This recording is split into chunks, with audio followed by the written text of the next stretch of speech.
ಈ ದಾನ ಧರ್ಮ ಮಾಡುವ ಕೈ ಅಧಿಕಾರದಲ್ಲಿದ್ರೆ ಮಾತ್ರ ಚಂದ ಅಂತ.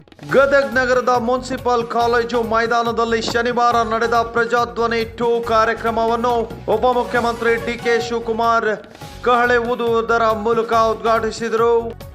ಪ್ರಜಾಧ್ವನಿ 2 ಕಾರ್ಯಕ್ರಮದಲ್ಲಿ ಸಾವಿರಾರು ಸಂಖ್ಯೆಯಲ್ಲಿ ಮಹಿಳೆಯರು, ಅದೇ ರೀತಿಯಾಗಿ ಸಾವಿರಾರು ಸಂಖ್ಯೆಯಲ್ಲಿ ಪುರುಷರು ಕೂಡ ಈ ಒಂದು ಸಮಾವೇಶದಲ್ಲಿ ಭಾಗಿಯಾಗಿದ್ರು. ಪ್ರಜಾಧ್ವನಿ 2 ಕಾರ್ಯಕ್ರಮದಲ್ಲಿ ರಾಜ್ಯ ಕಾಂಗ್ರೆಸ್ ಉಸ್ತುವಾರಿ ರಣದೀಪ್ ಸಿಂಗ್ ಸುರ್ಜೇವಾಲಾ ಕರೆ ನೀಡಿದ್ರು.